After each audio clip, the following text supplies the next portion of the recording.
Horror സിനിമകളിലെ എക്കാലത്തെ ഒരു classic ആയിട്ടുള്ള ദ എക്സോസിസ്റ്റ് എന്ന് പറയുന്ന സിനിമ ഒരു റിയൽ ഇൻസിഡൻറ്റിനെ ബേസ് ചെയ്ത് എടുത്തിട്ടുള്ളതാണെന്ന് നിങ്ങൾക്ക് അറിയുമോ? 1949 അമേരിക്കയിൽ നടന്ന ഒരു യഥാർത്ഥ ബാധിയൊഴിപ്പിക്കൽ സംഭവത്തെ ആസ്പദമാക്കി വില്യം പീറ്റർ ബ്ലാറ്റി എഴുതിയ ഒരു നോവലാണ് പിന്നീട് ഈ സിനിമയായിട്ട് മാറിയത്. ആ സിനിമ എടുക്കുന്നതിനിടയുണ്ടായ പല ദുരൂഹ സംഭവങ്ങളും ഉണ്ടായിരുന്നു. അതിലൊന്നാണ് ആ ഫിലിം സെറ്റിലുണ്ടായിട്ടുള്ള ഒരു ശാപം. ഒന്നാമത്തെ വരുന്ന ഫിലിം സെറ്റിലുണ്ടായിട്ടുള്ള ഒരു ശാപം. അതായത് 1972 ന്യൂയോർക്കിലെ വാർണർ ബ്രദേഴ്സ് സ്റ്റുഡിയോയിലെ റീഗൻ എന്ന് പറയുന്ന പെൺകുട്ടിയുടെ വീടിൻ്റെ വലിയൊരു സെറ്റ് തന്നെ അവർ നിർമ്മിച്ചിരുന്നു. ചിത്രീകരണം തുടങ്ങാനിരിക്കെ റൂമിലേക്ക് പറന്നു വന്ന ഒരു ചെറിയ പക്ഷി ലൈറ്റിംഗ് ഇലക്ട്രിക് ബോക്സിൽ തട്ടി വൻ തീപിടുത്തമുണ്ടായി. സെറ്റ് മുഴുവൻ കത്തിയാൻ വന്നെങ്കിലും അവളുടെ റൂമിന് മാത്രം ഒന്നും പറ്റിയില്ല. ഇങ്ങനെ ഉണ്ടായതിനു ശേഷം ഈ സിനിമയുടെ ഷൂട്ടിംഗ് ഒരു 6 മാസത്തോളമൊക്കെ ഡിലേ ആയിപ്പോയി. ഇനി അടുത്തത് ആ സിനിമ സെറ്റിലുണ്ടായിട്ടുള്ള ഒരുപാട് മരണങ്ങളും അപകടങ്ങളുമാണ്. സിനിമയിലെ റീഗൻ്റെ കട്ടിൽ നിന്ന് താഴേക്ക് വീണ് മരിക്കുന്ന ഡയറക്ടർ കഥാപാത്രത്തെ അവതരിപ്പിച്ചിട്ടുള്ള നടൻ ജാക്ക് മക്കോറൻ എന്ന് പറയുന്ന വ്യക്തി ഈ സിനിമയുടെ പോസ്റ്റ് പ്രൊഡക്ഷൻ ജോലി തീരുന്നതിന് മുമ്പ് തന്നെ പെട്ടെന്നുണ്ടായിട്ടുള്ള ഒരു ഇൻഫ്ലുവൻസയും ന്യൂമോണിയയും വന്നിട്ട് മരണപ്പെടുകയുണ്ടായി.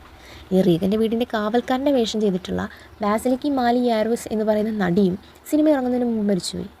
ഇതുകൂടാതെ നടൻ മാക്സ് വോൺ സിഡോയുടെ സഹോദരൻ, നായിക ലിൻഡ ബ്ലെയറിൻ്റെ മുത്തശ്ശൻ, എഡിറ്ററുടെ കുഞ്ഞ്, സ്പെഷ്യൽ എഫക്ട്സിലെ ടീമിലെ അസിസ്റ്റൻറ്റ് എന്നിവരുൾപ്പെടെ ചിത്രീകരണ വേളയിൽ അണിയറ പ്രവർത്തകരുമായി ബന്ധപ്പെട്ട് 9 പേര് അപ്രതീക്ഷിതമായി മരിച്ചുപോയി.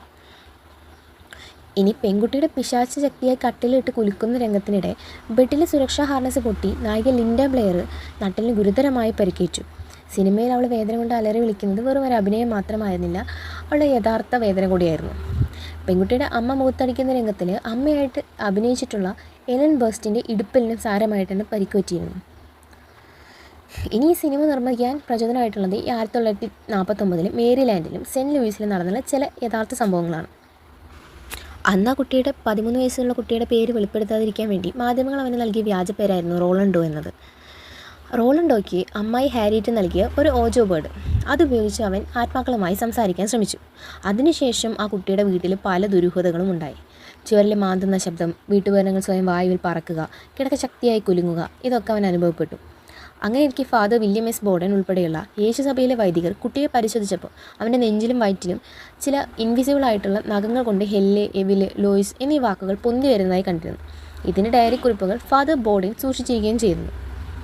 മാർച്ച് മുതൽ ഏപ്രിൽ വരെ ആഴ്ചകളോളം നീണ്ടിട്ടുള്ള 30-ലധികം എക്സോസിസം കഴിഞ്ഞതിന് ശേഷമാണ് ഈ കുട്ടിയുടെ നില ശരിയായത്. ഒടുവിൽ ഏപ്രിൽ 18 ഒരു ഈസ്റ്റർ ദിനത്തിൽ സെയിൻറ്റ് മൈക്കിൾ പ്രാർത്ഥനകൾക്ക് ശേഷം മാത്രമാണ് അവൻ സാധാരണ നിലയിലായത്.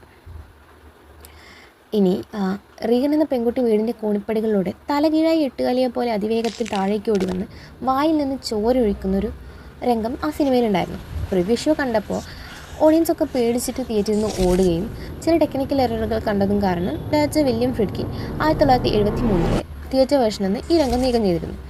പിന്നീട് 2000 ഇറങ്ങിയിട്ടുള്ള the version you have never seen എന്ന് പറയുന്ന ഡയറക്ടേഴ്സ് കട്ടിലാണ് ഇത് ഉൾപ്പെടുത്തിയത്. ഇനി അടുത്തത് സ്ക്രിപ്റ്റിലെ 3-ാം ഭാഗത്തിൽ പരാമർശിച്ചിട്ടുള്ള ജർമ്മനിലെ ആനലൈസ് മിഷലിൻ്റെ the exorcism of Emily Rose എന്ന് പറയുന്ന സിനിമയ്ക്ക് ആധാരമായിട്ടുള്ള കഥയാണ്. 1975 മുതൽ 76 വരെ കത്തോലിക്ക സഭയിലെ 2 വൈദികരുടെ നേതൃത്വത്തിൽ 67 തവണയാണ് ഒരാൾക്ക് എക്സോസിസം നടന്നത്. അവളുടെ ശരീരത്തിൽ ഹിറ്റ്ലർ, യൂദാസ്, ലൂസിഫർ തുടങ്ങിയ ആത്മാക്കളുണ്ടെന്ന് അവകാശപ്പെട്ടുകൊണ്ട് കരയുന്നതിനെയും തെറി വിളിക്കുന്നതിനെയും 42 മണിക്കൂറിലധികം ദൈർഘ്യമുള്ള യഥാർത്ഥ ഓഡിയോ റെക്കോർഡിങ്ങൾ പ്രോസിക്യൂഷൻ കോടതിയിൽ സമർപ്പിച്ചിരുന്നു. ഭക്ഷണം കഴിക്കാൻ വിസമ്മതിക്കുകയും തുടർച്ചയായി മുട്ടുകുട്ടി പ്രാർത്ഥിച്ച് കാൽമുട്ടുകൾ തകരുകയും ചെയ്ത ആനലീസ് ഒടുവിൽ 1976 ജൂലൈ 1 പോഷകാഹാരക്കുറവും നിർജ്ജലീകരണവും കാരണം തൻ്റെ 23-ാം വയസ്സിൽ മരണപ്പെട്ടു. ഈ സംഭവത്തിൽ അവളുടെ മാതാപിതാക്കളും അതുപോലെ വൈദികരും ശിക്ഷിക്കപ്പെട്ടിരുന്നു.